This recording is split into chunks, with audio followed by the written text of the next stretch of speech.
रात काफी हो गई थी और जंगल से गुजरने वाली सड़क पर सन्नाटा छाया था। शिखा कार चलाते हुए मन ही मन सोच रही थी कि मुझे इस जंगल के शॉर्टकट से बचना चाहिए था। रात को हाईवे से जाना ही ठीक रहता है, पर अब क्या हो सकता है। बस जल्दी से इस जंगल से निकलना होगा। शिखा ये सोच ही रही होती है कि तभी उसकी कार के आसपास कई चमगादड़ मंडराने लगते हैं। अरे ये चमगादड़ कहाँ से आ गए? ये तो मेरी कार के पीछे ही पड़ गए हैं। हे भगवान, अब क्या होगा? ये कहते हुए शिखा जंगल की सुनसान सड़क पर आगे बढ़ती जाती है और फिर अचानक ही उसकी नजर एक ढाबे पर पड़ती है। अरे ये तो कोई छोटा मोटा ढाबा लगता है, पर जंगल में इसके पास ग्राहक कहाँ से आते होंगे? शायद हमारे जैसे भूले भटकों की मदद करने के लिए किसी ने खोल लिया होगा। उस ढाबे को देखकर शिखा का डर कुछ कम हो जाता है और वो गाड़ी ढाबे के सामने रोककर उसके अंदर जा घुसती है। वहाँ एक लंबे पतले आदमी के सिवा कोई और नजर नहीं आता। क्या आप इस ढाबे को अकेले चलाते हैं? नहीं, मेरे कई साथी हैं जो किसी काम से बाहर गए हैं, जल्द ही लौट आएंगे। कहिए आपको क्या खाना पीना है? बस एक चाय पीनी है।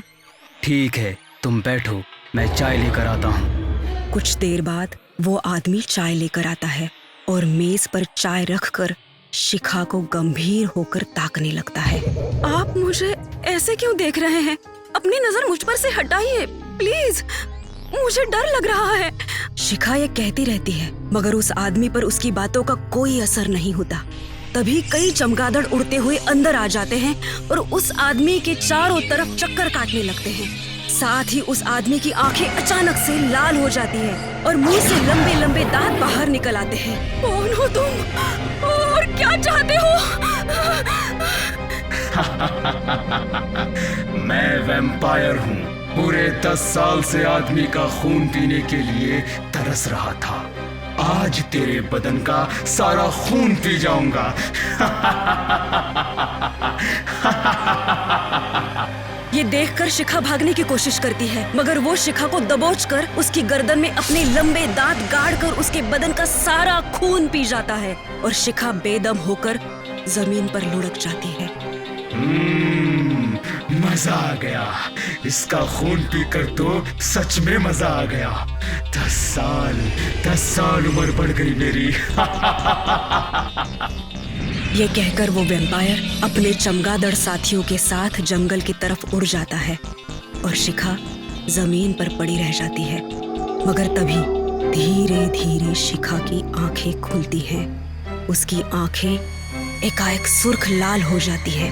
उसके मुंह से 2 लंबे दांत बाहर निकल आते हैं और तभी शहर के होटल के अंधेरे कमरे से टीना नाम की लड़की के चीखने की आवाज सुनाई पड़ती है। बचाओ, बचाओ, कोई मुझे इस पिशाचनी से बचाओ, ये मेरा खून पी रही है, बचाओ।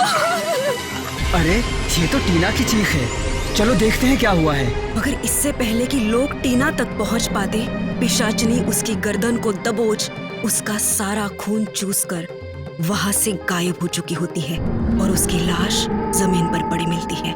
अरे इसकी तो गर्दन से खून बह रहा है। लगता है किसी जानवर ने इसके बदन का सारा खून पी लिया है। किसी जानवर ने नहीं, बल्कि किसी पिशाचनी ने। जरूर कोई वैम्पायर घुस आया है होटल में। टीना की मौत के बाद शहर में रोज ही किसी न किसी की मौत होने लगती है। लोग दहशत में घरों से बाहर जाने से डरने लगते हैं। उधर पुलिस वाले भी परेशान हो उठते हैं। समझ में नहीं आता कि ऐसा कौन आदमी है जो लोगों का खून चूसकर उन्हें मौत की नींद सुलाई जा रहा है। साहब ये आदमी तो हो ही नहीं सकता। जरूर कोई पिशाच, पिशाचनी या वैम्पायर है। गए जमाने की दकियानुसी बातें मत करो हवलदार। ये जरूर कोई शातिर क्रिमिनल है, पर कोई भी हो मैं उसे छोड़ूंगा नहीं।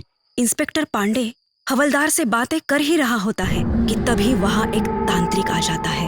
लोगों को इस वैम्पायर से बचाओ इंस्पेक्टर। अब तो शहर में चमगादड़ों की फौज भी घुस आई है। अब तो ये वैम्पायर और अधिक खतरनाक हो जाएगी। अगर कोई सच में ही वैम्पायर है तो उसे तुम पकड़कर भस्म क्यों नहीं कर देते? तुम तो पहुंचे हुए तांत्रिक हो। वही तो करने जा रहा हूँ और और इसलिए तो तुम्हारे पास आया हूँ। मेरे पास क्यों आए हो? क्योंकि वैम्पायर या खूनी पिशाचनी कहीं और नहीं बल्कि तुम्हारे ही घर में मौजूद है। क्या बकते हो? साफ साफ कहो, क्या कहना चाहते हो? फिर तांत्रिक इंस्पेक्टर पांडे को उसकी बहन शिखा के बारे में सारा सच बताता है। वो बताता है कि कैसे एक वैम्पायर ने उसकी बहन के बदन का सारा खून चूसा और फिर कैसे वो एक खतरनाक वैम्पायर बन गई। अगर ये सच है तो साबित करके दिखाना होगा। हाँ, दिखा सकता हूँ, आज रात को ही दिखा सकता हूँ। तुम इस हवलदार को अपने घर ले जाओ और इसे एक अलग कमरे में सुला दो। 12 बजते ही सब खुद ब ना खुद। बाबा ना, मुझे अभी नहीं मरना है। तुम्हें कुछ नहीं होगा हवलदार। मैं तुम्हें ऐसी छड़ी दूंगा जिसके रहते वो तुम पर अटैक भी नहीं कर पाएगी। साथ ही मैं भी वहाँ उपस्थित रहूंगा। मगर तभी इंस्पेक्टर पांडे के मन में कुछ शंका पैदा हो जाती है और वो उसका निवारण करने के लिए तांत्रिक से पूछते हैं। अगर शिखा ही वैम्पायर है तो फिर वो मेरा या मेरे घर वालों का खून क्यों नहीं पीती? क्योंकि पिशाचनियों या इन वैम्पायर को अपने परिवार वालों का खून स्वादिष्ट नहीं लगता। ये सुनकर इंस्पेक्टर पांडे चुप हो जाता है। रात को हवलदार उनके घर जाकर सो जाता है और जैसे ही रात के 12 बजते हैं तो तांत्रिक की बात सच हो जाती है। शिखा वैम्पायर बन जाती है और मेरे पास आ, मुझे तेरा खून पीना है। मीठा मीठा गरम गरम खून। शिखा दूर हट जाओ, मुझे मत मारो, मेरा खून मत पियो। मैं पीछे नहीं हटूंगी, सिर्फ आगे बढ़ूंगी और तेरे बदन का सारा खून पी जाऊंगी।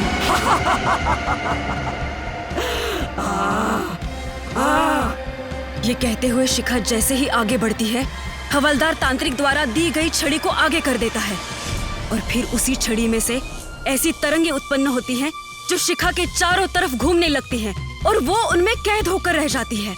ये क्या कर दिया? मुझे इस कैद से मुक्त कर दो, जल्दी से मुक्त कर दो प्लीज। मेरा दम घुट रहा है, प्लीज मुझे मुक्त कर दो। आप जो कह रहे थे वो सच निकला तांत्रिक। पर अब क्या होगा? क्या शिखा कभी सामान्य लड़की बन पाएगी? तुम तो यकीन ही नहीं कर रहे थे, अब क्या हुआ? उन बातों को भूल जाओ तांत्रिक और मेरी बहन को बचाने की सोचो प्लीज।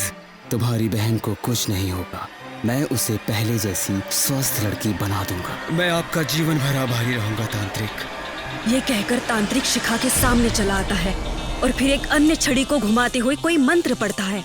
इस मंत्र के पढ़ते ही यकाएक कई बड़े चमगादड़ उड़ते हुए अंदर आते हैं और शिखा के सिर के चारों तरफ चक्कर काटने लगते हैं। फिर शिखा अचानक ही बेहोश होकर जमीन पर गिर पड़ती है और चमगादड़ भी गायब हो जाते हैं। फिर कुछ देर बाद शिखा को होश आता है। अरे भैया, मुझे क्या हो गया था? सिर बहुत दर्द कर रहा है। कुछ नहीं हुआ तुम्हें, तुम जल्दी ही ठीक हो जाओगी। इस तरह तांत्रिक की मदद से शिखा फिर से एक सामान्य लड़की बन जाती है और पहले की तरह जीवन जीने लगती है।